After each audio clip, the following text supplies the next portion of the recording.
Yes, sir. Yes, sir. Okay, good evening, everyone. So today, in today's class, we will have a little bit idea about rigid body dynamics, है ना, rotation का थोड़ा बहुत हम idea ले लेते हैं. तो काफी चीजें ऐसी हैं जो कि हम कवर आज के लेक्चर में कर नहीं पाएंगे बच्चों, है ना. तो आप लोगों को थॉरोली पढ़ने के लिए अगर रोटेशन पढ़ना है तो उसके लिए हम एक एक्स्ट्रा क्लास लगा लेंगे अलग से. बट अभी क्या है कि आप लोग फोकस इस चीज पे करो कि कितने नंबर ऑफ क्वेश्चंस आप मैक्सिमम कर सकते हो. ठीक है. तो मैं आपको थोड़ा आइडिया दे दूंगा कि कौन सी चीजें आपको करनी है.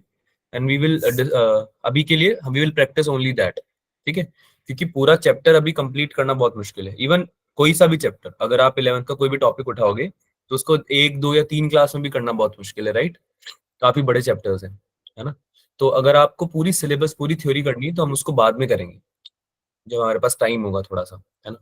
तो अभी के लिए क्या बोल रहा हूँ, थोड़ा सा आइडिया मैं आपको दे दूंगा कि आपकी बेसिक बेसिक चीजें क्या होती है रोटेशन में, है ना.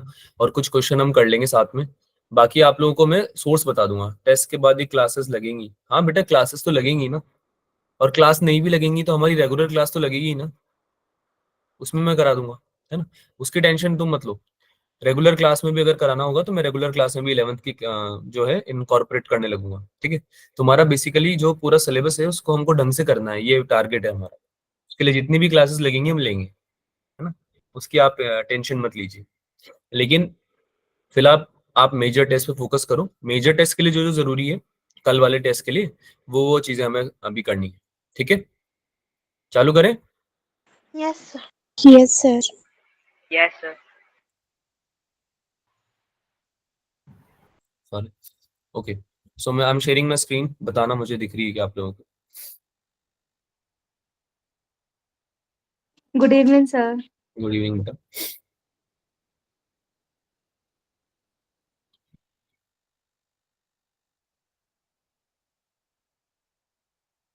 विजिबल है क्या?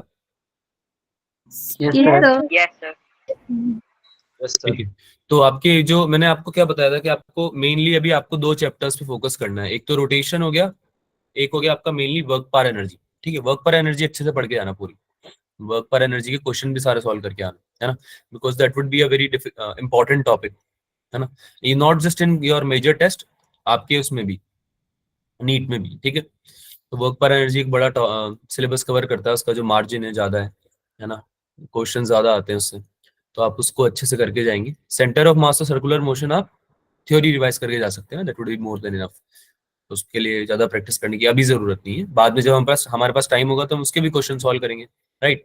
अच्छा, मुझे ये बता दो, तुम्हें डीपीपी वगैरह तो मिल गई ना इसकी? Yes, sir. Yes, sir. 11th के जो टॉपिक्स हमने पढ़े हैं सबकी मिल गई? Yes, sir. Yes, sir. ठीक. स्टार्ट करते हैं. तो भाई रिजिड बॉडी डायनेमिक्स समझने के लिए पहले हमें समझना पड़ेगा कि रिजिड बॉडी होती क्या है ना.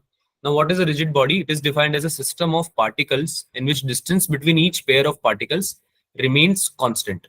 है ना. यानी कि डिस्टेंस चेंज नहीं होता. अब जैसे कि तुम्हारा ये ऑब्जेक्ट है, तुमने एक ब्लॉक रखा, वुडन ब्लॉक रख लिया वहां, है ना. रिजिड बॉडी होती है वुडन ब्लॉक, लकड़ी का एक टुकड़ा. रिजिड बॉडी मानते हो आप लोग, है ना.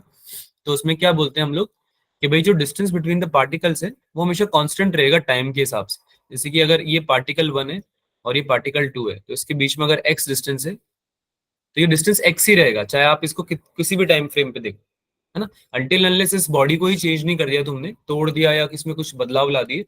अगर बॉडी आपने सेम रखी है तो उसके बीच में, उसके अंदर जो भी पार्टिकल्स है उनके बीच का डिस्टेंस कांस्टेंट रहता है ना, टाइम के रिस्पेक्ट में. अब इस बॉडी को तुम आगे चला भी दोगे तो ऐसा थोड़ी है कि इसके पार्टिकल्स की शिफ्टिंग हो जाएगी, है ना, पोजीशन बदल जाएगी, ऐसा नहीं होता, है ना. तो ऐसे बॉडी को हम क्या बोलते हैं? रिजिड बॉडी बोलते हैं. Right. So rigid body is a mathematical concept basically किसी भी सिस्टम का जहाँ पे कुछ कंडीशंस हैं जो सेटिस्फाई होती हैं. जैसे कि एक तो हमने बात करी ली कि पार्टिकल्स के बीच की डिस्टेंस कांस्टेंट रहती है. ऑल्सो कोई भी 2 पार्टिकल आप पिक करोगे एक रिजिड बॉडी में तो दोनों सेम स्पीड से आगे मूव कर रहे होते हैं, आगे या पीछे जहां भी, है ना. जैसे कि हम यहाँ पे हमने देख लिया है कि एक सिस्टम है हमारा रिजिड बॉडी का, ए बी, और उसके बीच में हमने कुछ भी यूज किया, कोई स्प्रिंग लगा दी है, कुछ भी है. तो ये पूरा सिस्टम एक रिजिड बॉडी अगर हमने कंसिडर किया है तो आपका अगर पार्टिकल ए v1 से जा रहा है और पार्टिकल बी v2 से जा रहा है तो दोनों की वेलोसिटी, दोनों की स्पीड सेम होनी चाहिए. बात समझ में आई? अगर इन दोनों, अगर ये पूरा सिस्टम रिजिड बॉडी है और इनकी पार्टिकल स्पीड यानी कि अगर स्पीड है, ए की स्पीड अगर v1 है और बी की स्पीड v2 है, और अगर ये दोनों की स्पीड सेम नहीं है, तो फिर ये क्या होगी?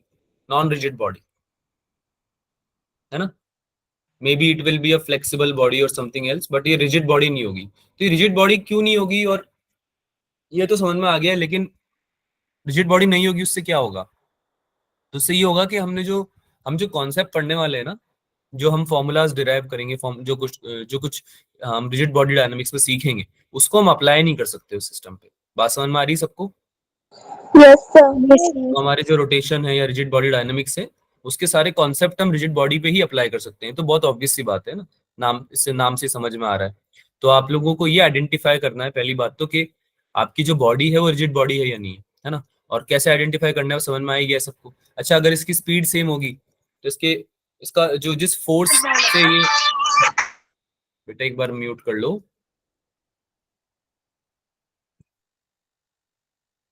हाँ, तो क्या बोल रहे थे हम, कि अगर आपकी दो पार्टिकल है, उन दोनों के बीच का अगर डिस्टेंस सेम है ना, और अगर उन दोनों के बीच की स्पीड भी सेम है, तो अगर हम फोर्सेस अप्लाई करेंगे ए पे और बी पे इंडिविजुअली, तो क्या वो सेम रहेंगे क्या? सर वो फोर्स अगर मैग्नीट्यूड सेम होगा तो सेम होगी।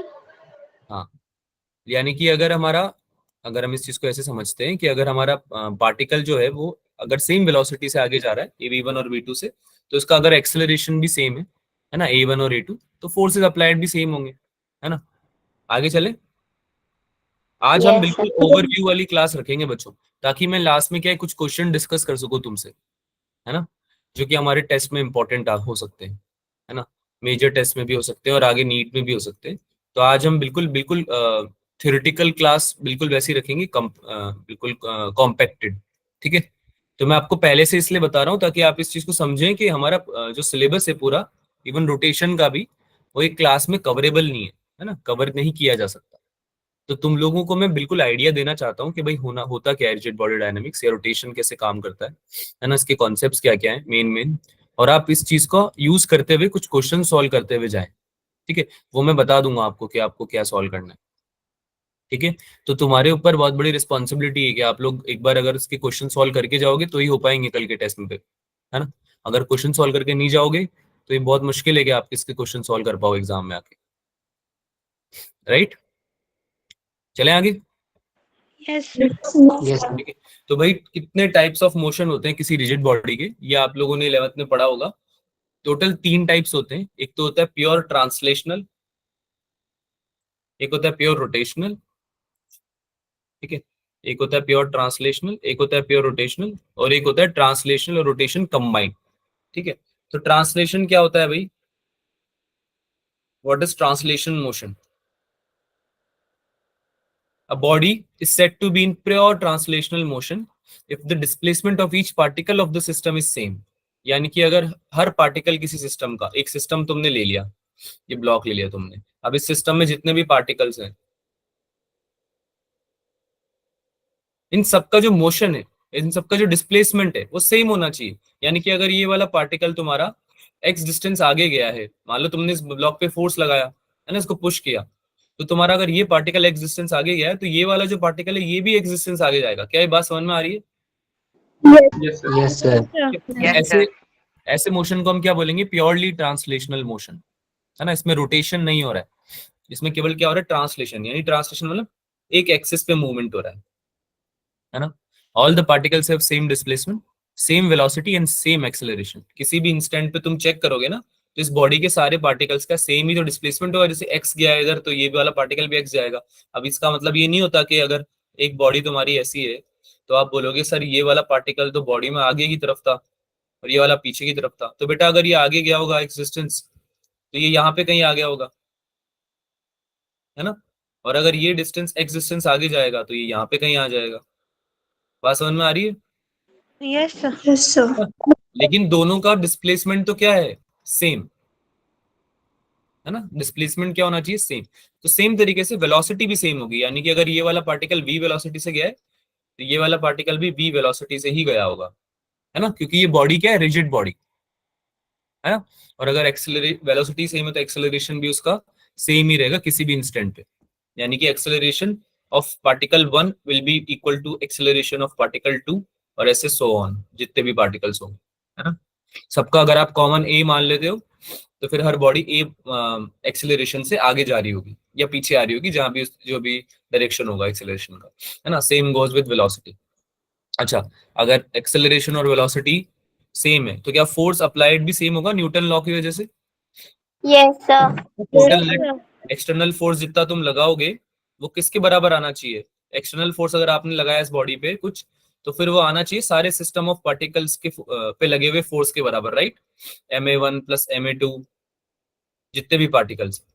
ये बात समझ में आ रही है? यस है ना, ताकि एक कंबाइंड एक्सेलरेशन का इफेक्ट दे पाए वो, है ना। आपकी पूरी बॉडी अगर ए एक्सेलरेशन से आगे बढ़ रही है तो आप इसको क्या बोल पाओ, एम तो टोटल मास हो गया और ए हो गया इस बॉडी का कंबाइंड एक्सेलरेशन, है ना। लेकिन आपका टोटल सारे पार्टिकल्स के समेशन के इक्वल आना चाहिए वो, तभी जाके वो रिजिड बॉडी बनेगी, है ना। तो ये चीजें तो हम ऑलरेडी जानते हैं, ये चीजें तो हमें ऑलरेडी पता है। अच्छा, काइनेटिक एनर्जी का भी सेम हम कॉन्सेप्ट यूज कर सकते हैं उसके ऊपर भी। काइनेटिक एनर्जी भी क्या होगी, total kinetic energy of bodies, her particle की इंडिविजुअल काइनेटिक एनर्जी का एडिशन कर दो, है ना, समेशन कर दो, राइट। अगर किसी की कम रह गई तो फिर आ जाएगी क्या वो रिजिड बॉडी, बोल पाओगे क्या उसको तुम? No, sir. है ना। चलो आगे चलते हैं, रोटेशन की बात करते हैं। प्योरली रोटेशनल मोशन, यानी कि अब जो पार्टिकल्स हैं आपके वो रोटेशन मोशन का पार्ट बन रहे हैं, है ना। तो रोटेशनल मोशन क्या होता है भाई, किसी एक्सिस के अराउंड कोई भी बॉडी जो है आपकी, कोई भी आर्बिट्री शेप की बॉडी है वो रोटेशन कर रही है। रोटेशन का मतलब समझ में आता है सबको? Yes, sir. है ना, रोटेशन का मतलब समझ में आता है ना।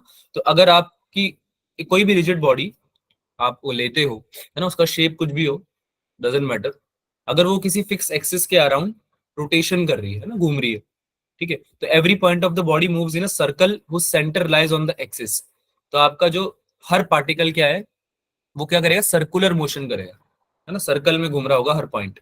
और उसका जो भी एक्सिस होगा, जो भी सेंटर होगा सॉरी, वो किस पे आएगा, उस एक्सिस ऑफ रोटेशन पे। क्या ये बात समझ में आई? यस यस कोई बॉडी आपने रैंडम ले ली और अगर वो किसी एक्सिस ऑफ रोटेशन, बॉडी घूम रही है एक्सिस ऑफ रोटेशन के अराउंड, ये एक्सिस ले लिया मैंने और इस एक्सिस के अराउंड घूम रही है मेरी बॉडी, पूरी बॉडी, तो इसके अंदर जो पार्टिकल्स होंगे ना, जो भी पार्टिकल्स होंगे, सपोज करो यहाँ पे ये पार्टिकल, ये डिस्टेंस कम है, r1 डिस्टेंस कम है, छोटा है ना, और r2 डिस्टेंस बड़ा है मान लो, तो ये छोटा सर्कल बना लेगा, ये बात समझ में आ रही है, और r2 एक बड़ा सर्कल बना लेगा, राइट। लेकिन सेंटर दोनों Yes, का sir. कहाँ रहेगा?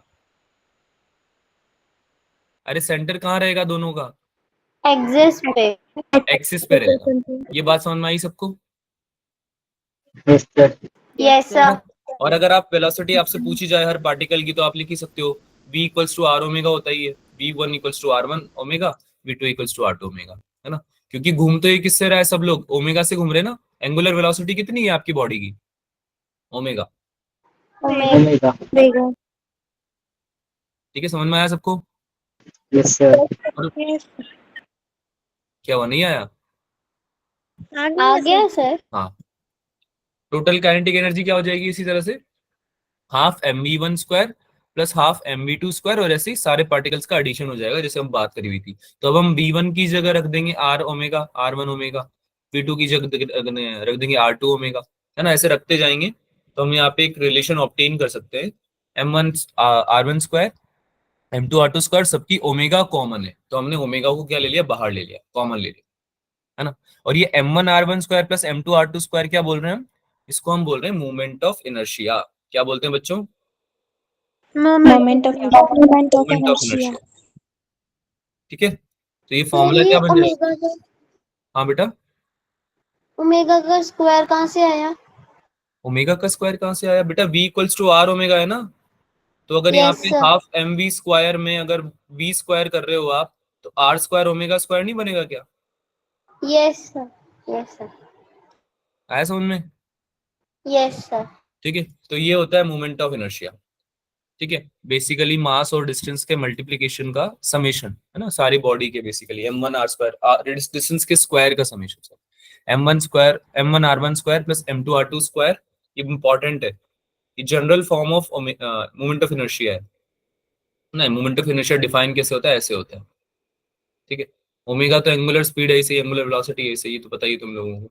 अच्छा, कंबाइंड अगर होगा तो कब होगा? जब बॉडी तुम्हारी जो है क्या कर रही होगी, रोटेशन भी कर रही होगी और ट्रांसलेशन भी यानी move भी कर रही होगी, है ना। यानी कि अपने के एक्सिस के अराउंड रोटेट भी कर रही होगी और आपका किसी ना किसी स्पीड से वो आगे भी जा रही होगी, अपना डिस्प्लेसमेंट भी कर रही होगी, है ना। पार्टिकल्स उसके डिस्प्लेस भी हो रहे होंगे।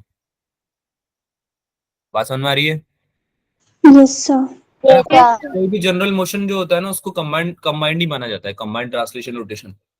अनटिल अनलेस वो एक ही एक्सिस पे नहीं जा रहा हो तो उसके अंदर रोटेशन भी हो ही रहा होता है। ठीक है, तो हम जनरली इसी मोशन की बात कर रहे होते हैं, है ना। जनरली हम क्वेश्चंस जो करते हैं वो इस पे कम करते हैं, लेकिन जो हमारे डे टू डे लाइफ में हो रहा होता है मोशन, वो अधिकतर यही हो रहा होता है। बात समझ में आ रही है? आगे चलें, आगे चलते हैं, कंपेयर करते हैं। देखो इससे थोड़ा आइडिया लगेगा कि कैसे लीनियर मोशन और कैसे रोटेशनल मोशन हम आपका कंपेयर किया जा सकता है।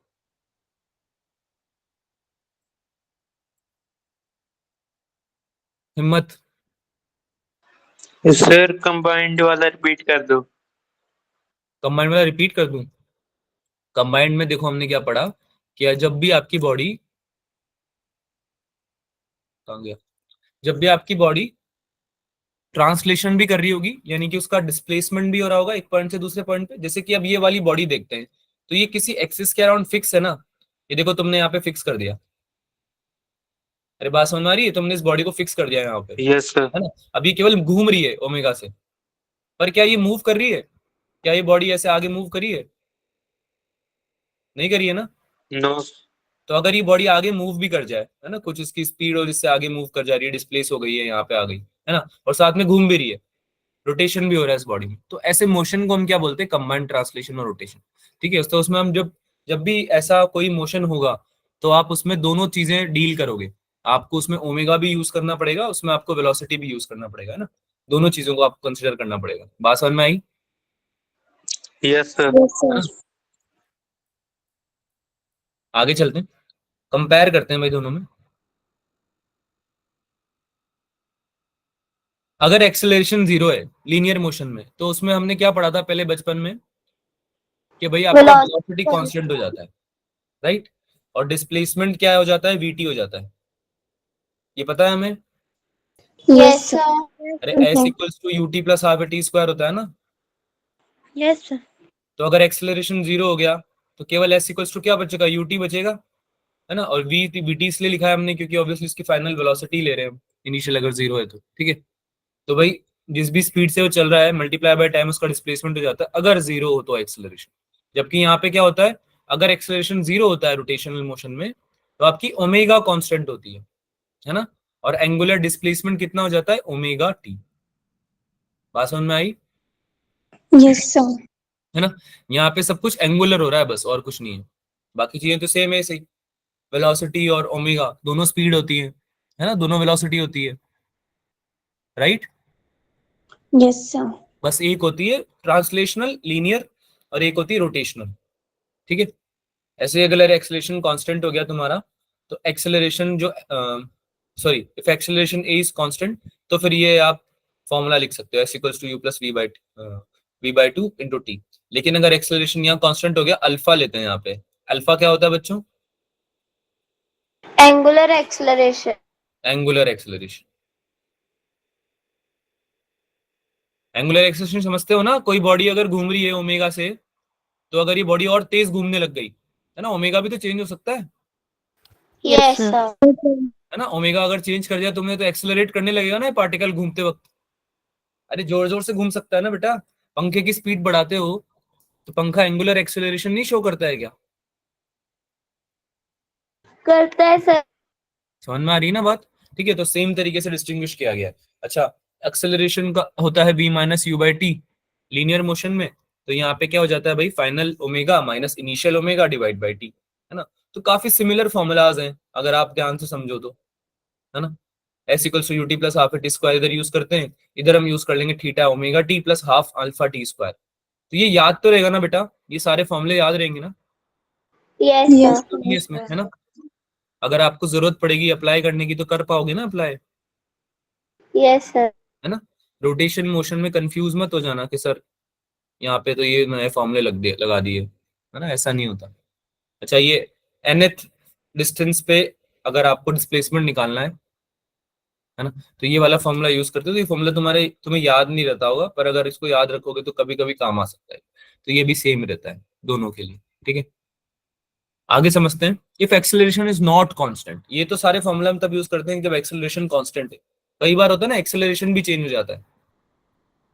अरे बात समझ में आ रही है? कोई बॉडी अगर 10 मीटर पर सेकंड स्क्वायर के से एक्सेलरेट कर रही है, हो सकता है वो 10 से स्टार्टिंग में करे, फिर 2 से करने लग जाए, फिर 15 से करने लग जाए, है ना, 15 मीटर पर सेकंड स्क्वायर। तो एक्सेलरेशन भी अगर चेंज हो रहा है तो फिर ये ऊपर वाली इक्वेशन अप्लाई नहीं होती है। ये सब कब अप्लाई होंगी बच्चों? जब एक्सीलरेशन कांस्टेंट हो। एक्सेलरेशन कांस्टेंट होगा तो। तभी तो तुम एक्सेलरेशन की वैल्यू डाल पा रहे हो कोई। अगर तुम v equals to u plus a t लगाते हो किसी मोशन में, तो तुम a इक्वल्स टू, अगर मान लो जैसे तुम लगा देते ना g इक्वल्स टू 10 रख देते थे, कोई बॉडी अगर वर्टिकल मोशन करती थी तो, है ना, तो तुम उसमें फिर हर बार 10 नहीं तो लेते थे g को, या चेंज कर देते थे? सर 10 नहीं देते। लेते थे ना। तो फिर उसका रीजन क्या था कि भाई ग्रेविटी जो लग रही है वो कांस्टेंट एक्सेलरेशन से लग रही है, उसको चेंज करने की जरूरत ही नहीं, राइट। तो इसलिए तुम ये इक्वेशंस लगा पाते थे। लेकिन अगर इस बात को समझना, इवन रोटेशन में भी अगर आपका एक्सेलरेशन कांस्टेंट नहीं है तो फिर आप क्या लेते हो, v को लेते हो dx बाई dt, तो ऑब्वियसली तो a हो जाता है dv बाई dt या d2x बाई dt स्क्वायर, है ना। ऐसे चेंज हो रहा होता है आपका एक्सेलरेशन भी टाइम के साथ में, है ना। और ये तो तुम्हें पता ही है formula, v dv by dx, v dv by dx पता है ना सबको? Yes sir. ठीक है, सारे फॉर्मूला एक्सेलरेशन की। सेम तरीके से अगर आप अल्फा की बात करो एंगुलर एक्सेलरेशन की, तो ये हो जाता है d2 theta upon dt square. इसमें थीटा क्या है बच्चों? Angular displacement. Angular displacement. तो एंगुलर डिस्प्लेसमेंट भी अगर चेंज हो रहा है टाइम के साथ में, ठीक है, तो ओमेगा लाएगा वो। और अगर ओमेगा भी चेंज हो रही है टाइम के साथ में, तो फिर एक्सेलरेशन आपका एंगुलर एक्सेलरेशन चेंज हो सकता है, ठीक है। तो यहां तक समझ में आया basic? Yes sir. Yes sir. Right. अब मोमेंट ऑफ इनर्शिया की बात कर लेते हैं। मोमेंट ऑफ इनर्शिया अभी हमने थोड़ा रिसेंट पढ़ के आया था कि भाई होता क्या है, m1r1 square plus m2r2 square plus mn square, ठीक है। तो इसका डेफिनेशन ही यही है, कैलकुलेटिव डेफिनेशन है इसका। समझ में आती है बात तुमको? मोमेंट ऑफ इनर्शिया का जो डेफिनेशन है वो यही है, m1r1 square plus m2r2 square. कोई होती है ना, कुछ मैथमेटिकल क्वांटिटीज होती है। क्या मेरी बात सुनाई दे रही है? मेरी आवाज आ रही है? Yes sir. पक्का? Yes sir. यस सर, आ रही Basically, आवाज। हाँ, तो मोमेंट ऑफ इनर्शिया में बताता है यही है, क्वांटिटेटिव मेजर है ये। एक क्वांटिटेटिव मेजर समझते हो, क्वांटिटी वाइज, मतलब कि कोई भी बॉडी जो है उसका रोटेशनल इनर्शिया कितना होगा। क्या समझ में आ रही है बात मेरी? Yes sir. रोटेटिंग बॉडीज के लिए ही होता है ये, है ना। रोटेशन कितना हो रहा है बेसिकली वो समझाता है ये, है ना, कि रोटेशनल इनर्शिया कितना है, कोई बॉडी कितना रोटेट कर सकती है बेसिकली, अगर आपको समझना हो तो इसको, है ना। कितना डिफिकल्ट है किसी बॉडी को रोटेट करना, है ना। बेसिकली आपको इनर्शिया बताता क्या है। इनर्शिया का मतलब समझो ना यार, तुमने बचपन में इनर्शिया पढ़ा था, याद आ रहा है? Yes sir. है ना। कौन से न्यूटन का कौन सा लॉ बताता है इनर्शिया के बारे में? First law. First law. क्या बोलता है फर्स्ट लॉ? कि जब कोई बॉडी रेस्ट पे है वो रेस्ट पे ही रहेगी until or unless any external force is applied on it, हाँ, और तो जो मोशन है वो मोशन में रहेगी। हाँ जी, तो इनर्शिया का मतलब क्या होता है? The inability of a body to change its state. Inability, क्या वर्ड यूज किया गया है? इनेबिलिटी। इनेबिलिटी मतलब असक्षमता।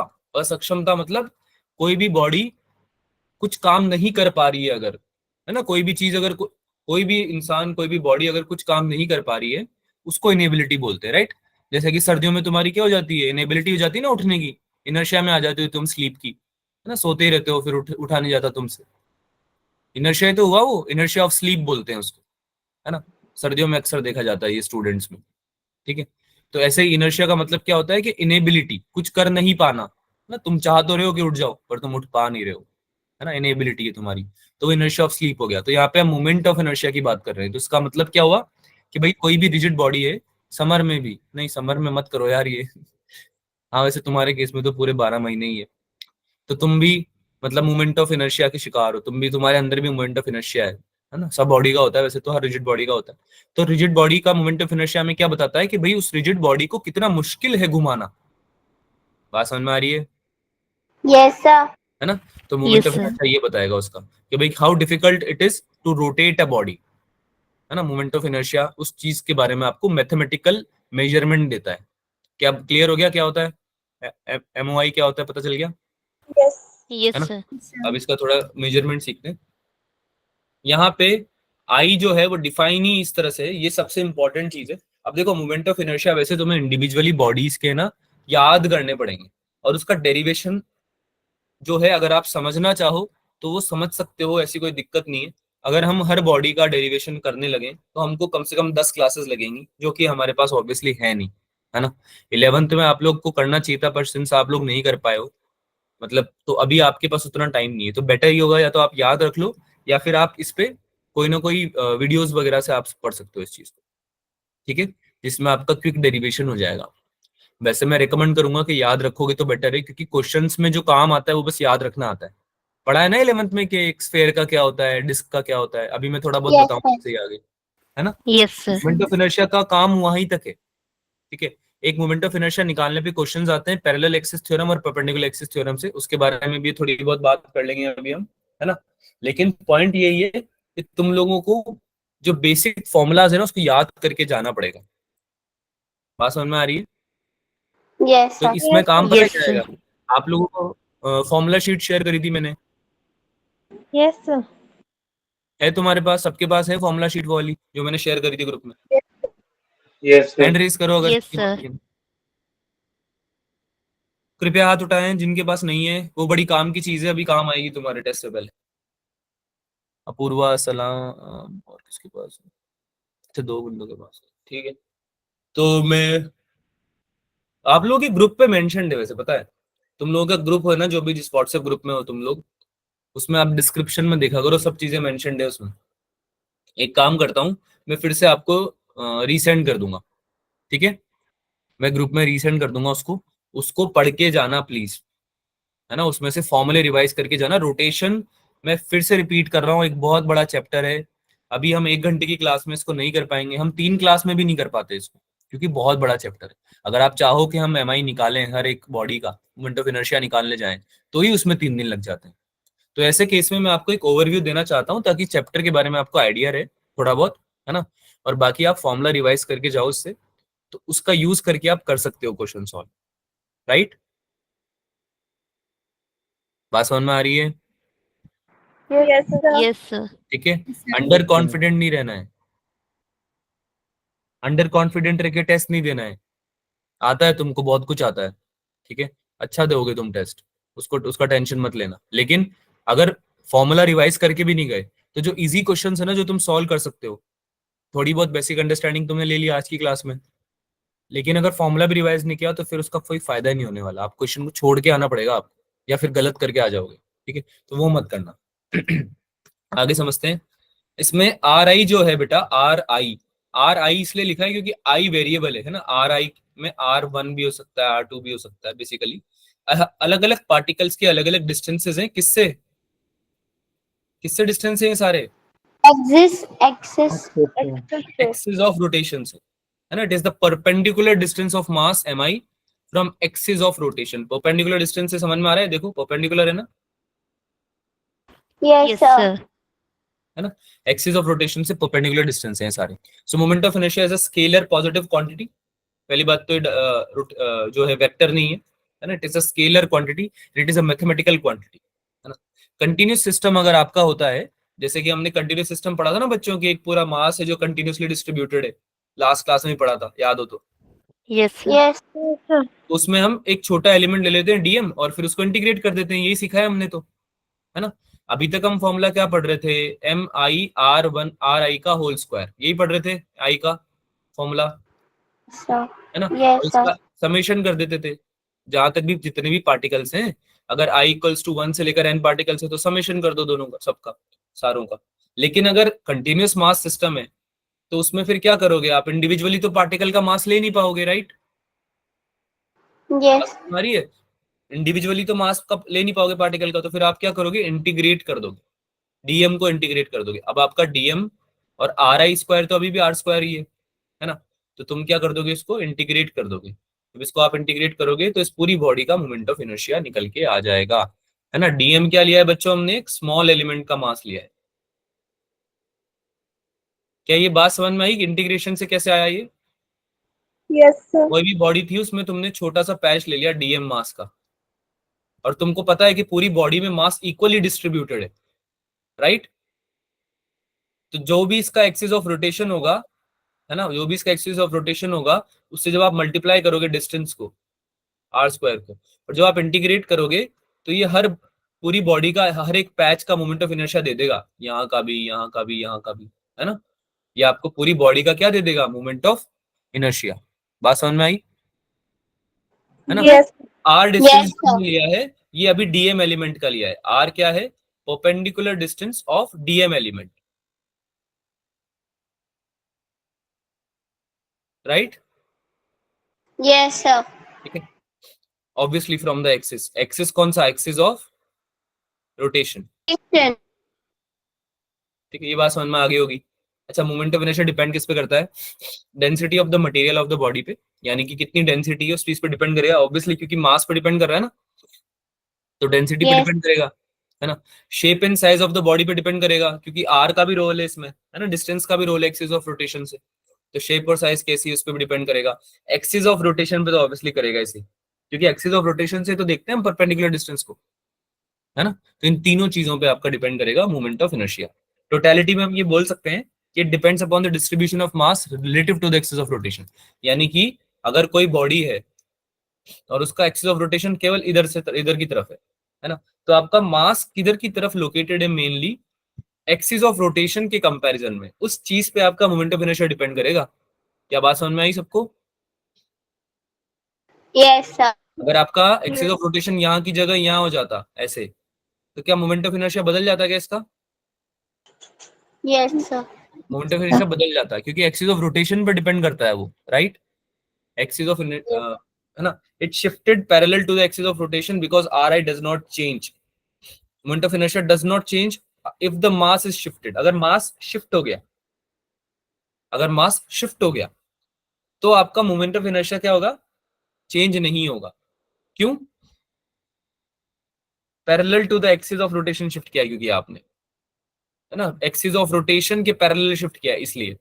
तो इंपॉर्टेंट क्या है, एक्सिस ऑफ रोटेशन इंपॉर्टेंट है। याद करो, हम परपेंडिकुलर एक्सिस थ्योरम और पैरेलल एक्सिस थ्योरम में भी तो ये देखते थे कि कैसे एक्सिस ऑफ रोटेशन के अराउंड चेंज हो पा रहा है आपका एमओआई, Yes. है ना। अभी आगे पढ़ेंगे भी सी।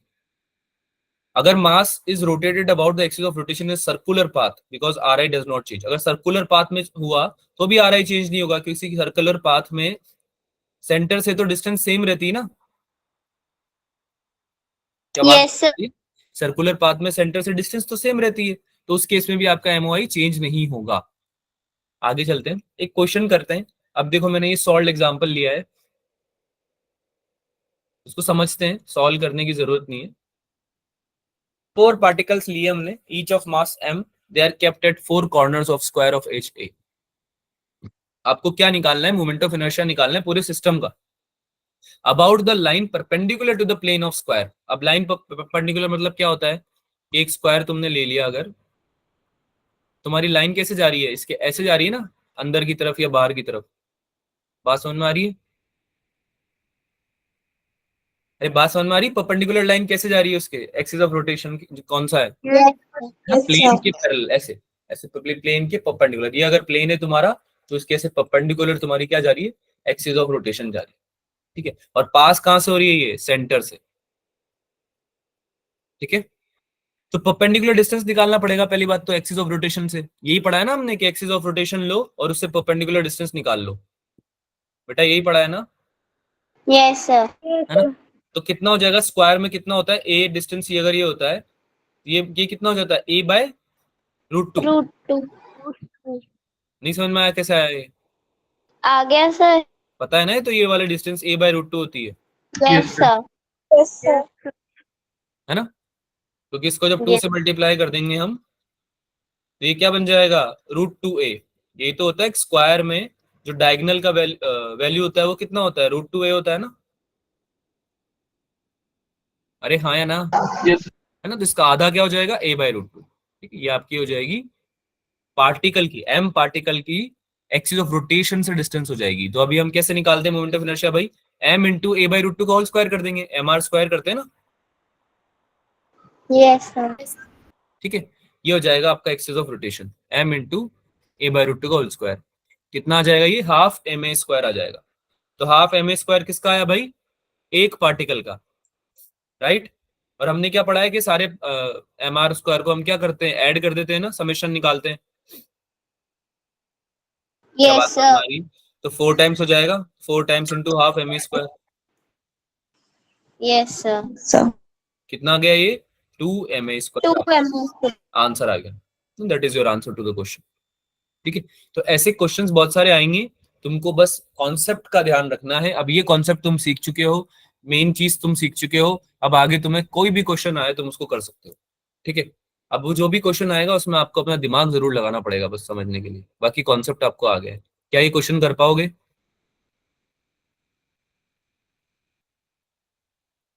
अब देखो ये कंटिन्यूअस मास सिस्टम वाला है, कंटिन्यूअस डिस्ट्रीब्यूशन है मास का।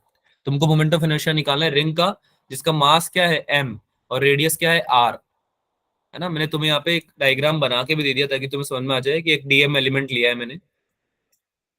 सॉल्यूशन में तुम्हें हिंट दिए मैंने, ये क्वेश्चन में नहीं आएगा लिखा हुआ। तुमको क्या निकालना है भाई, moment of inertia of a ring about an axis passing through the centre, centre से जो एक्सिस पास कर रहा है उसके अबाउट निकालना है मोमेंट ऑफ इनर्शिया। निकल जाएगा भाई,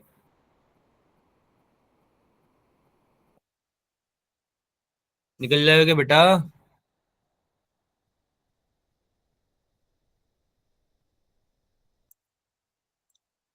आवाज नहीं आ रही, क्वेश्चन समझ में नहीं आया है।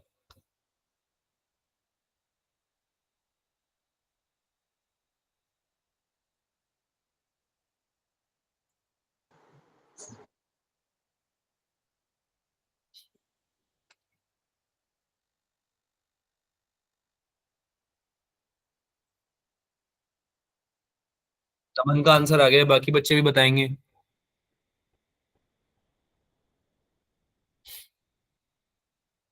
बेटा आंसर बताओ, 30 सेकेंड्स है आपके पास। अगर आंसर आता है तो आंसर लिखना है, और अगर नहीं आता है तो डिस्कस लिखना है क्लास में, ऐसे बैठना नहीं है।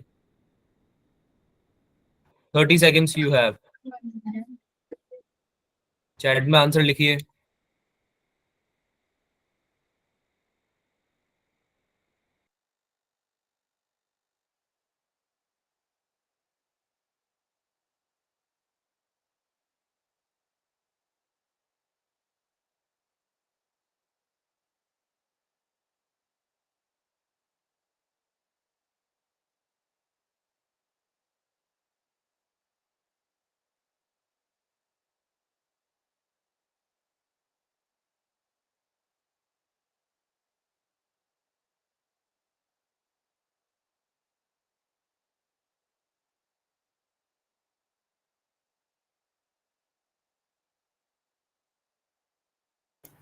डिस्कस करेंगे बच्चों। Yes, sir. Yes. Yes, sir. तो देखो आंसर सबका सही है, बहुत ही इजी क्वेश्चन है यार ये तो, इसका आंसर बहुत जल्दी देना चाहिए था आप लोगों को। मोमेंट ऑफ इनर्शिया आपको निकालना है परपेंडिकुलर टू दिस एक्सिस, है ना। ये आपका सर्कल है और इसके सेंटर से एक परपेंडिकुलर एक्सिस पास हो रहा है, ठीक है। ये प्लेन के परपेंडिकुलर है बेसिकली।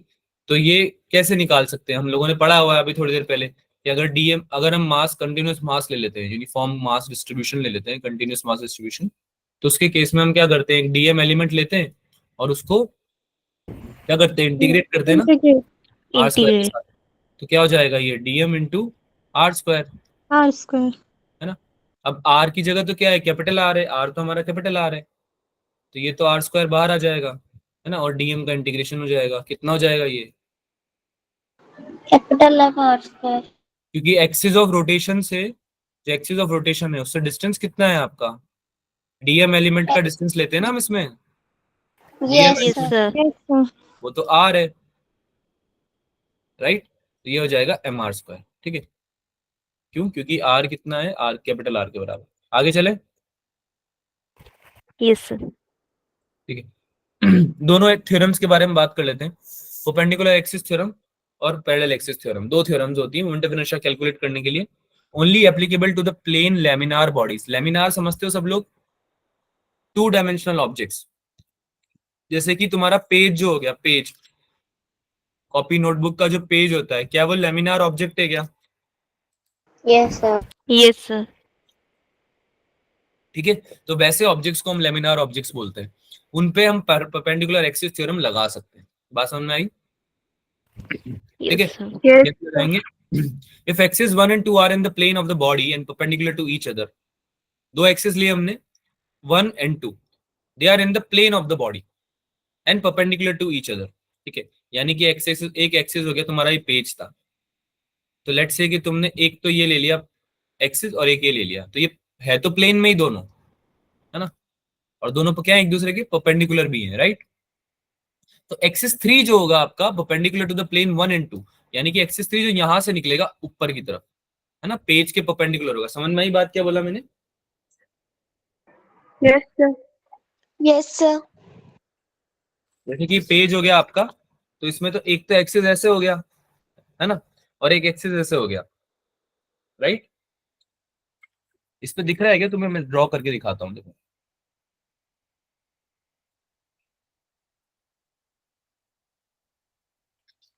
एक तो एक्सिस ऐसे हो गया परपेंडिकुलर, है ना, वाई एक्सिस की तरफ, और एक एक्सिस एक्स एक्सिस की तरफ हो गया, है ना। अब इसके जो परपेंडिकुलर एक्सिस होगा एक, तुम्हें उस पे मोमेंट ऑफ इनर्शिया निकालना सिखाया जा रहा है। बात समझ में आई? एक्स वाई तो पता है तुम्हें, जेड पे Yes, निकालना sir. सिखाया जा रहा है। तो क्या फॉर्मूला बन जाएगा? I Z equals to I X plus I Y. ये होती है तुम्हारी परपेंडिकुलर एक्सिस थ्योरम। अब ये अकेली थ्योरम इनफ है बहुत सारे क्वेश्चन सॉल्व करने के लिए, है ना। यानी कि जेड पे जो मोमेंट ऑफ इनर्शिया होने वाला है जेड एक्सिस के अबाउट, वो किसके बराबर होगा? आई एक्स और आई, I है ना। यानी एक्स का अबाउट जो मोमेंट ऑफ इनर्शिया और वाई के लिए अबाउट जो मोमेंट ऑफ इनर्शिया, उन दोनों के एडिशन, समीशन के बराबर होने वाला है वो, है ना। So discussing the axis theorem, the theorem explanation should be in terms of like x, y, and z. है ना? The point of intersection of the three axes need not be the center of mass. It can be any point in the plane of body which lies on the body or even outside it. ये important point है बहुत ज्यादा। क्या समझ में आया इस point से हमें? कौन बताएगा? सर, ये कि जो हमने ये 3 एक्सिस ड्रॉ किए है ना, ये जरूरी नहीं है कि वहां पे ही हो जहाँ पे पूरा बॉडी का मास हम कंसंट्रेटेड मानते हैं, मतलब सेंटर ऑफ मास पे। ये कहीं भी प्लेन में लाई कर सकता है हाँ, और उसके बाहर भी। बाहर भी लाई कर सकता है, ये है मेन बात, कि आपका बाहर भी लाई कर सकता है। ये पॉइंट ऑफ इंटरसेक्शन की बात हो रही है बच्चा। किसकी बात हो रही है? पॉइंट ऑफ इंटरसेक्शन की, है ना। हमें वो पॉइंट लेना है जहां पे तीनों एक्सिस मिलते हैं, है ना। दो तो एक्सिस हो गए प्लेन के और एक एक्सिस हो गया उसके परपेंडिकुलर, तो तीनों एक्सिस जहां मिलेंगे वो पॉइंट ऑफ इंटरसेक्शन होगा हमारा। ठीक है, उससे कोई फर्क नहीं पड़ता वो कहाँ पे लाई करता है, सेंटर ऑफ मास छोड़ो, कहीं पे भी लाई करे कोई फर्क नहीं पड़ता, हम अपनी थ्योरम लगा सकते हैं। क्या ये बात समझ में आई सबको? Yes sir. Yes, है ना। sir. तो जो ओनली कंडीशन है वो क्या है कि परपेंडिकुलर होना चाहिए। ये है तुम्हारी ओनली कंडीशन, ये जो लिखा हुआ है ना लाइन, ये वाली लाइन, ये है तुम्हारी ओनली कंडीशन। ठीक है, आगे चलें, एक क्वेश्चन के थ्रू समझते हैं इसको, है ना। एक फिगर ले लिए आपने जिसमें आगे आपको मोमेंट ऑफ इनर्शिया निकालना है एक स्क्वायर प्लेट का। स्क्वायर प्लेट है ये, ठीक है। इसका मास m है एंड साइड्स a दे रखी है। About an axis 2 passing through point c, centre of mass and in plane of paper. ये पैल नहीं है, ये गलत लिख दिया इन्होंने, प्लेन है ये, इन प्लेन ऑफ प्लेट। ठीक है, प्लेट यानी जो तुमने ये लिया है स्क्वायर प्लेट। ठीक है, तो एक एक्सिस तो आपका हो गया 1, एक एक्सिस हो गया आपका 2, 3, 4, इतने सारे आपके एक्सिस हो गए बेसिकली। लेकिन अब तुमको ये समझना जरूरी है कि जो तुम्हारा एक्सिस 2 है वो पास कर रहा है सेंटर से। ठीक है, अब परपेंडिकुलर एक्सिस थ्योरम हम लगा सकते हैं 4 और 2 पे, क्योंकि आपका जो सेंटर से पास कर रहा है आईसी, सेंटर से जो आपका पास कर रहा है वो 4 और 2 के परपेंडिकुलर है। क्या 2 और 4 परपेंडिकुलर है, दिख रहा है सबको? Yes, sir. यस क्या ये समझ में आया कि आईसी जो है वो प्लेन ऑफ पेपर के परपेंडिकुलर जा रहा है? ये समझ में आई बात सबको? Yes, sir. Yes, है ना। sir. अरे यार, एक प्लेन है उसमें तुमने ऐसे ले लिया एक्सिस, तो क्या दिक्कत है, इसके परपेंडिकुलर ले लो दूसरा वाला, है ना। क्योंकि तो जो तुम निकालने वाले हो इसके अब सेंटर के अबाउट, वो तो तुम्हारा ऐसे जा रहा है ना, ऐसे बाहर की तरफ जा रहा है ना। अरे बात समझ में आई? वो तो तुम्हारे पेज के कैसे आ रहा है, ऐसे परपेंडिकुलर बाहर की तरफ जा रहा है, आउट ऑफ द प्लेन, है ना। तो वो वाला एक्सिस तो अभी भी इस 2 के और 4 के दोनों के परपेंडिकुलर होने वाला है। क्या ये बात समझ में आई? बेटा हाँ ना तो बोल दो यार, Yes, sir. है ना। तो आई डैश हो गया इसका moment of inertia, I dash he same इसका मोमेंट ऑफ इनर्शिया हो गया, तो आपका आईसी सेंटर के अबाउट कितना आ गया, 2I डैश, है ना। सेम तरीके से हम I3 और I1 पे भी लगा सकते हैं, सिंस 3 वाला और 1 वाला परपेंडिकुलर है एक दूसरे के, है ना। तो इस पे भी लगा सकते हैं, इसका आई था, इसका भी आई था, तो ये क्या हो जाएगा 2I, क्या आ जाएगा ये 2I। तो ये बात समझ में आई कि 2I डैश और 2I बराबर है, Yes, sir. दोनों आईसी है ना, Yes. तो आई डैश और आई बराबर है। क्या बात समझ में आई? So I1 वो वाला है जो डॉटेड लाइन से रिप्रेजेंट किया है। हाँ वो वाला आई। तो भाई एक स्क्वायर प्लेट का मोमेंट ऑफ इनर्शिया सेंटर के अबाउट होता है ma²/6। बात समझ में आई? आईसी एक्स अगर हम सेंटर से निकाल रहे हैं, सेंटर से पास कर रहे हैं, अगर परपेंडिकुलर टू द पेज, अगर एक परपेंडिकुलर टू द पेज हम निकाल रहे हैं सेंटर से पास करते हुए एक्सिस का moment of inertia square plate का, तो वो कितना होता है ma²/6, है ना। अगेन ही हमने उससे निकाला है basic summation of mi into ri का होल स्क्वायर, राइट। तो ये बेटा ये याद रखने की बोल रहा था मैं आपको कि स्क्वायर प्लेट, डिस्क, है ना, स्फेयर, इन सब का आपको याद रखना है। तो आपका आई डैश कितना हो जाएगा भाई, परपेंडिकुलर एक्सिस थ्योरम से हमने निकाला ma²/12। आई डैश क्या है, आई डैश क्या है, आई डैश या फिर आई क्या है, moment of inertia Moment of about inertia. The, बोलो about the, Perpendicular axis of rotation. Then about the axis of rotation that is lying in the plane of paper, plane of plate। बात समझ में आई? आपके plane of yes, plate में sir. जितने भी है ना, जैसे ये वाला हो गया, ये वाला हो गया, है ना, ये वाला हो गया, ये वाला हो गया, ये वाला हो गया, सारे प्लेन ऑफ प्लेट में लाए करते हैं, है ना, और सेंटर Yes, से भी sir. पास कर रहे हैं, ठीक है। तो इन सबका मोमेंट ऑफ इनर्शिया क्या आ रहा है, ma²/12। 6. 12 बेटा आई डैश है ma²/12, 6 तो आपका सेंटर के अबाउट है जो परपेंडिकुलर है प्लेन के। ये बात समझ में नहीं आ रही क्या, जो प्लेन के परपेंडिकुलर है, ये प्लेन के परपेंडिकुलर हुआ axis, Yes, sir. Yes, sir. इसके अबाउट है ma²/6, ठीक है। क्योंकि आपका तो आईसी, सर हाँ बोलो, वो ma²/12 किसके अबाउट है? ma²/12 भी सेंटर के अबाउट है, लेकिन जो आपका एक्सिस है ना वो प्लेन ऑफ पेपर में है, वो परपेंडिकुलर नहीं है, प्लेन ऑफ पेपर में है, वो किसमें है, plane Plane of of paper. Plane of paper में, ठीक है। I3 हो, I1 हो, I4 हो, I2 हो, देखो ना ध्यान से, हमने सारे कहाँ लिए हैं, पेपर के प्लेन में लिए ना, प्लेट के प्लेन में, यस ये वाला, सर। ये वाला, ये वाला, ये वाला, क्योंकि ये सब क्या है, ये है परपेंडिकुलर उस चीज, उस एक्सिस के जो कि आपके प्लेन के परपेंडिकुलर है, उसके परपेंडिकुलर है ये सारे, है ना। यस तो सर। ये कैलकुलेट करना पड़ेगा, लेकिन इसका कुछ याद भी रखना पड़ेगा। अब देखो मैं तुम्हें याद, सारे तो मैं याद नहीं करा पाऊंगा आपको, लेकिन आपको है ना उसमें फॉर्मूला शीट में मिल जाएंगे ये सारे, ठीक है। अब पैरेलल एक्सिस थ्योरम भी समझ लेते हैं एक बार, एक बार थ्योरम समझ लेते हैं उसके बाद, ताकि हमारे पास के बेटा लिमिटेड टाइम है बिल्कुल, राइट। और ये चैप्टर बहुत बड़ा है, इस चैप्टर को पढ़ने में अगर आप समझो इस बात को, आपको लगते हैं 1 महीना, 1 month it takes to complete this chapter. 1 month is a lot of time, it couldn't be done in 1 hour, एक या 3 क्लास में भी नहीं हो सकता है, राइट। बात समझ में आ रही है मेरी? तो ऐसी चीजें हैं, Yes, ऐसी sir. चीजें होंगी जो आपको नहीं समझ में आएंगी, ऐसी चीजें होंगी जो क्वेश्चंस आपसे सॉल्व नहीं होंगे, पर हमें ऑप्टिमिस्टिक रहना है, हमसे जितना हो सकता है पेपर में हम करके आएंगे। हम एक बार फॉर्मूला पढ़ के जाएंगे, बेसिक बेसिक आइडिया हमें हो गया है चैप्टर का, ऐसा नहीं है कि हम इसको, देखो ऐसा कहावत है, ना मामा से काना मामा अच्छा, है ना। कहते हैं ऐसे हैं कि भाई कुछ नहीं आता उससे बढ़िया कुछ तो आए, something is better than nothing, right. अरे हाँ ना बोलो यार, Yes, Yes. We are trying to acquire something, है ना, कुछ समथिंग अक्वायर करने का हम ट्राई कर रहे हैं, ताकि हमें आइडिया हो चैप्टर का, ताकि हम जब पेपर देने जाएं तो हमारा ऐसा कुछ डब्बा गोल नहीं हो कि कुछ भी समझ में नहीं आ रहा, है ना। फॉर्मूले अगर थोड़े बहुत पढ़ के जाओगे तो हो जाएंगे क्वेश्चंस, कूल। हाँ भाई, यस सर।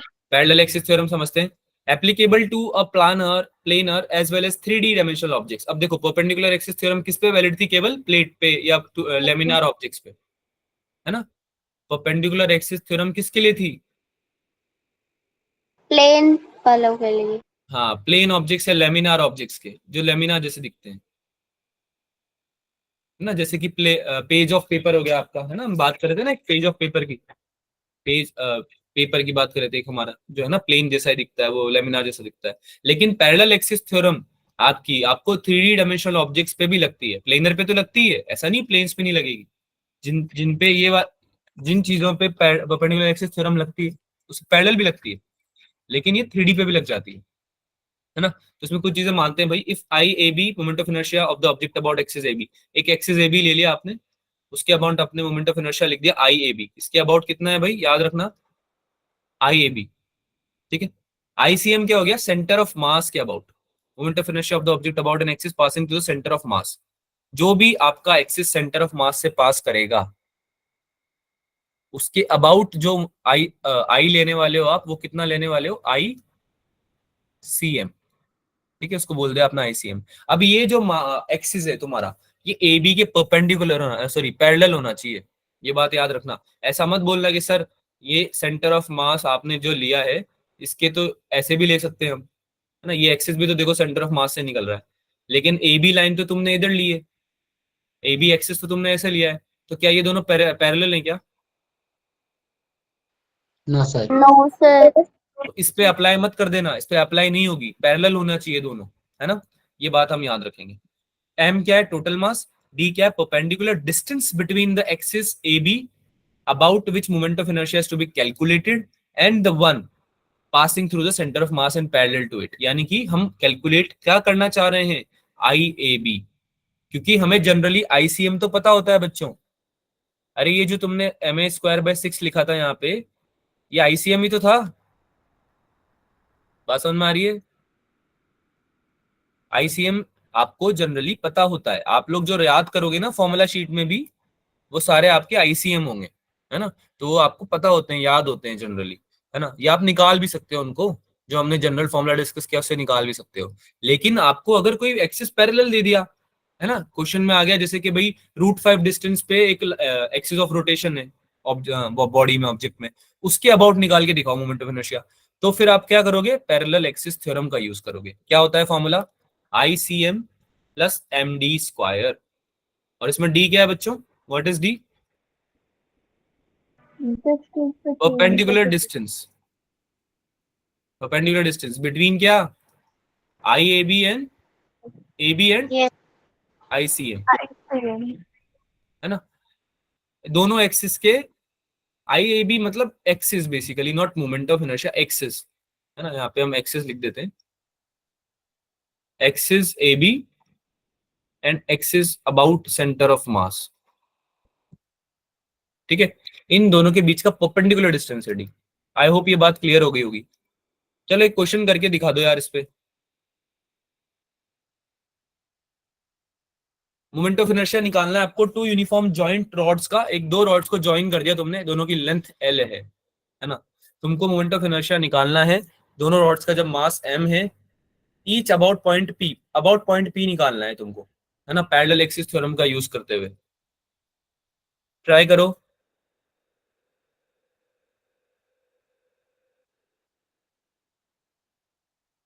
अटेम्प्ट कर रहे हैं ना हम लोग, Yes, sir. Yes, sir. ठीक है, सर। करो, सॉल्व करो।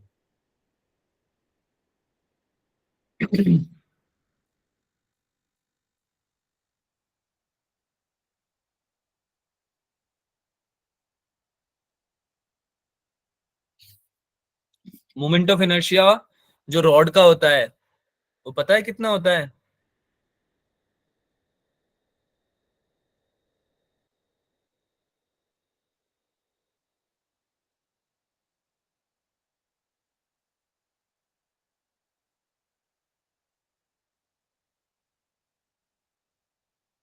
आईसीएम पता है कितना होता है बेटा, हाँ है ना बोलो, वरना कर नहीं पाओगे, पूछ रहा हूं मैं किसी रीजन से। No sir. रॉड का sir. आईसीएम कितना होता है, ml² बाय 12 होता है, तो फिर इसको बताओ ना यार, तुम नहीं कर पाओगे ना फिर। ये मैं पूछ रहा हूँ, मुझे लगा तुम्हें बेसिक मोमेंट ऑफ इनर्शियाज पता होंगे, पर अगर नहीं पता है तो हम फॉर्मूला पढ़ के जाएंगे फिर, है ना, फॉर्मूलाज रिवाइज करके जाएंगे। तो अगर नहीं पता है तो आप अभी बता दो कम से कम, ताकि, क्योंकि क्वेश्चन कर ही नहीं पाओगे ना बेटा आप अदरवाइज। तो बात समझ में आ रही है सबको, है ना, आप क्वेश्चन कर ही नहीं पाओगे। तो सबसे पहले हम रॉड 1 का निकालते हैं भाई, रॉड 1 का निकालते हैं। About P, moment of inertia of rod 1 about P. Rod 1 दिख रहा है सबको, ये वाला रॉड 2 है। तो ये होता है बेटा ml² अपॉन 3। क्या होता है ये? ml² upon 3। ठीक है, अब ये कुछ तो याद रखने पड़ेंगे हमको, वरना क्वेश्चन सॉल्व नहीं होंगे हमारे आगे। ठीक है, अब हम निकालते हैं moment of inertia of rod 2 about axis P. ये हमें निकालने के लिए पैरेलल एक्सिस थ्योरम लगानी पड़ेगी। ये तो हमें पता होता है, ये तो आपको पता होगा। अगर कोई रॉड है और उसका पॉइंट पी एज पे है, तो उसके अबाउट अगर आप निकालते हो बेटा मोमेंट ऑफ इनर्शिया, तो क्या होता है ml² अपॉन 3। अगर आपको मोमेंट ऑफ इनर्शिया निकालना है रॉड 2 का, कौन सी रॉड 2 है? रॉड 2 कौन सी है, वर्टिकल वाली हॉरिजॉन्टल वाली? हॉरिजॉन्टल वाली। ये वाली है बेटा, ये हॉरिजॉन्टल नहीं है, ये वाली है रॉड 2। लिखा हुआ है ना यहाँ पे, देखो यस सर। लिखा हुआ है ना बेटा, अबाउट पी। अब हमें पैरेलल एक्सिस थ्योरम लगानी पड़ेगी। तो आपका सेंटर ऑफ मास का मोमेंट ऑफ इनर्शिया, अरे रॉड 2 का जब निकालोगे, I2 जब निकालोगे, तो क्या लिखोगे? ICM प्लस MD² लिखोगे क्या? यही फॉर्मूला पढ़ा था Yes, ना sir. थोड़ी देर पहले। Yes sir. तो ICM क्या होता है, यानी सेंटर ऑफ मास के अबाउट अगर निकाल रहे होते हैं किसी रॉड का, तो क्या होता है ml²अपॉन 12। क्या होता है बेटा? एज के अगर एज पे है एक्सिस ऑफ रोटेशन, तो इसके अबाउट तो हो गया ml²/3, है ना। और अगर सेंटर ऑफ मास से पास कर रहा है तो कितना होता है ml²/12। ठीक है, अच्छा MD² कैसे लिखेंगे बताओ? डी क्या था, सर याद करो, डी डिस्टेंस क्या था? ये देखो D distance, perpendicular distance between axis centre वो। Of mass, perpendicular distance between the axis that is passing from center of mass and the axis जिसके अबाउट निकालना है। तो निकालना किसके अबाउट है? P के अबाउट, है ना। और आपका डिस्टेंस कितना हो जाएगा? ये √5L/2। कैसे निकाला हमने डिस्टेंस? L डिस्टेंस तो ये हो गया। Yes sir. एक सेकेंड रुको, मेरा पेन चल नहीं रहा।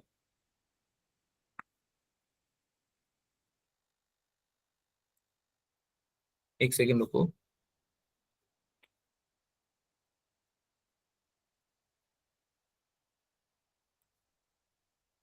ओके आई गेस निकल गया। हाँ, तो भाई कितना हो गया डिस्टेंस, कितना हो गया? पी पॉइंट से सेंटर ऑफ मास तक का डिस्टेंस, जो सेंटर ऑफ मास से पास कर रहा है एक्सिस, उसी के अबाउट तो लोगे ना तुम। अरे बात समझ में आ रही है? परपेंडिकुलर डिस्टेंस जो हम ले रहे थे, वो किसके अबाउट ले रहे थे बच्चों? सर किसके अबाउट ले रहे थे?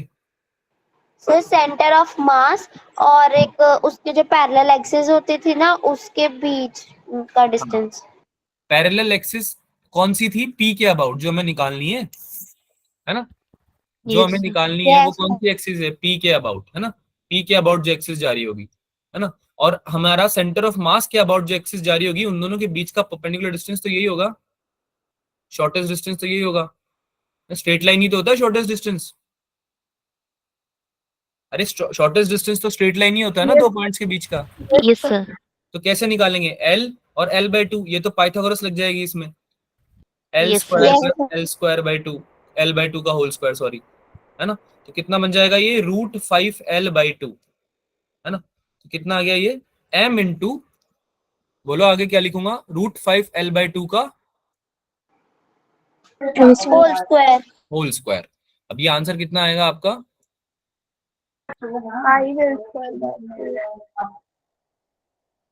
कितना आएगा? सॉल्व करो।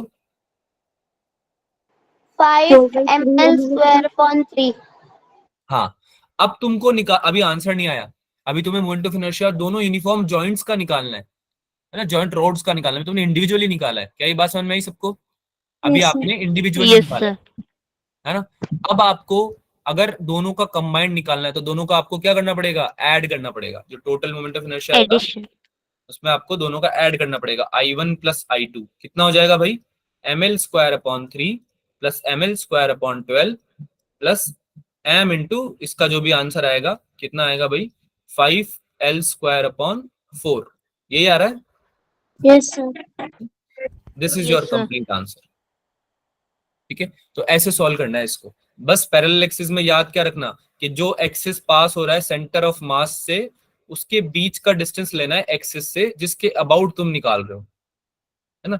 ये अगर याद रह गई बात तो क्वेश्चन सारे सॉल्व हो जाएंगे, क्योंकि जब आप निकालोगे IAB तो आपको ICM तो पता ही होगा। और पता कैसे होगा, हम रिवाइज करके जाएंगे फॉर्मूला शीट में से। क्या ये बात समझ में आ रही है?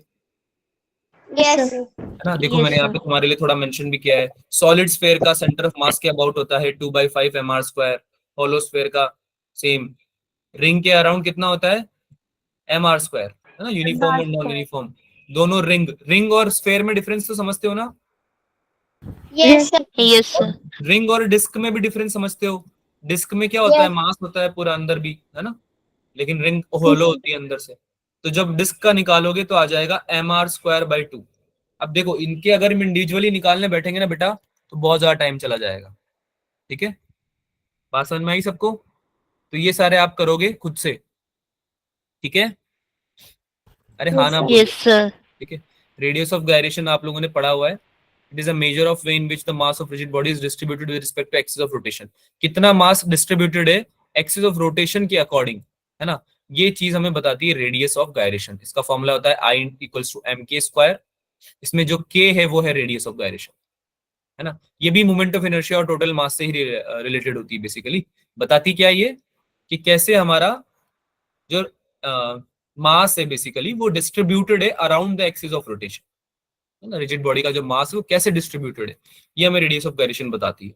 इसका फॉर्मूला आपको याद रखना है, बाकी और कुछ भी इंपॉर्टेंट नहीं है। k इक्वल्स टू I/m होता है, ये इंपॉर्टेंट है बस। k क्या है, geometrical property of the body and axis of rotation. जैसे कि मोमेंट ऑफ इनर्शिया भी था ना, एक तरह से प्रॉपर्टी था बॉडी की, है ना, कि कैसे वो बेसिकली बताता है कि आपका कितना डिफिकल्ट होगा घुमाना, है ना, रोटेट कराना।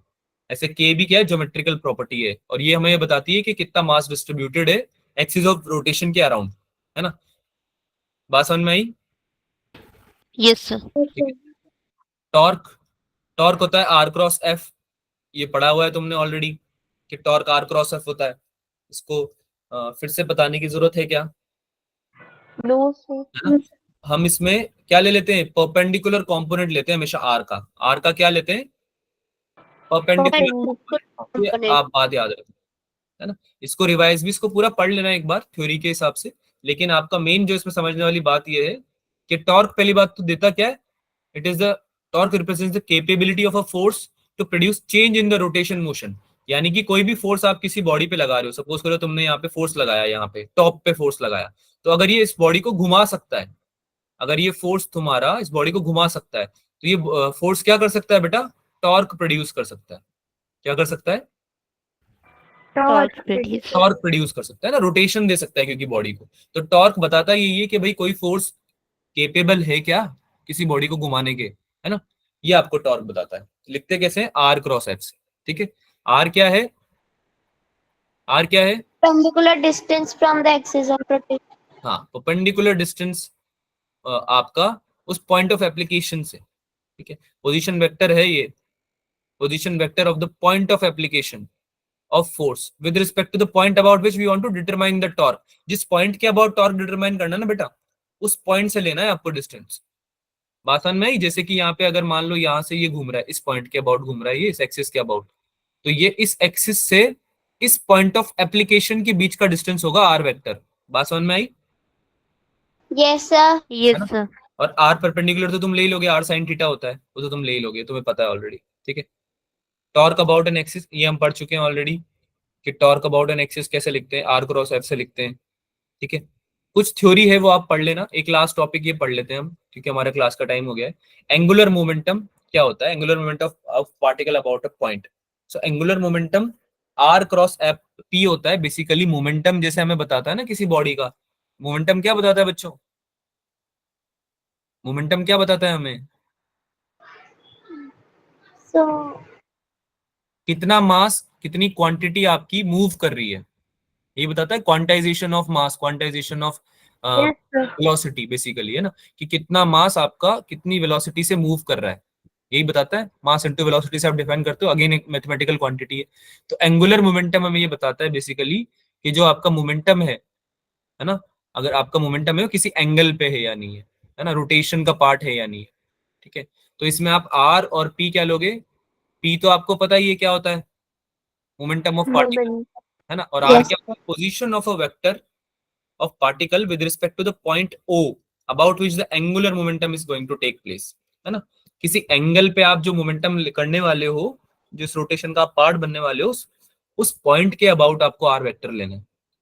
और थीटा क्या होता है? Angle between R and P. तो बेसिकली फॉर्मूला याद रखना है सबको, बस R cross P, this formula will take you to the places, है ना। इसमें आप आर क्या लोगे? परपेंडिकुलर कंपोनेंट, परपेंडिकुलर डिस्टेंस लोगे बेटा। और पी परपेंडिकुलर क्या है? Component of momentum perpendicular to R, ठीक है। तो परपेंडिकुलर आपको बेसिकली कंपोनेंट्स लेने हैं, इसकी यूनिट होती है केजी मीटर स्क्वायर पर सेकेंड, ठीक है। अब ये चीजें तुमने पढ़ी हुई है यार पूरी, बिल्कुल ऐसा थोड़ी नहीं पढ़ी है, राइट। तो देखो आज मैं आपको डीपीपी शेयर कर दूंगा, उस डीपीपी को उस डीपी के क्वेश्चन सॉल्व कर लेना, रोटेशन के जरूर करना, ठीक है। रोटेशन और वर्क पावर एनर्जी के क्वेश्चन जरूर सॉल्व करके जाना बच्चों, ठीक है। अरे बाकी, yes sir. ठीक है। Yes sir. बाकी हम बाकी का जो भी ऑप्टिक्स वगैरह की बातें वो हम नेक्स्ट क्लास में करेंगे। अभी आपको ऑल द बेस्ट टेस्ट के लिए। जिन बच्चों की फिजिक्स की क्लास है अभी शाम को, उनको मैं थोड़ी और कुछ बातें बताऊंगा, वो आप आज की क्लास में सुन लेना। लेकिन जिन बच्चों का अभी शाम को फिजिक्स की क्लास नहीं, उनको मैं ये बस यही बोलूंगा कि टेस्ट जरूर देना, है ना, और अच्छे से देना, जितना भी प्रिपेयर करके जा सकते हो पूरे कॉन्फिडेंस के साथ, क्योंकि इसका एनालिसिस है वो है हमारा मेन काम जो हमें हेल्प करेगा। इसमें मार्क्स लाना तो हमें, हमारा टारगेट है ही सही, लेकिन मार्क्स लाना इतना इंपॉर्टेंट नहीं जितना एनालिसिस है, ठीक है। तो टेस्ट जरूर देना और अच्छे से देना, ओके। चलो मिलते हैं अगली क्लास में। Bye bye everyone, all the best, all the Okay sir. Best.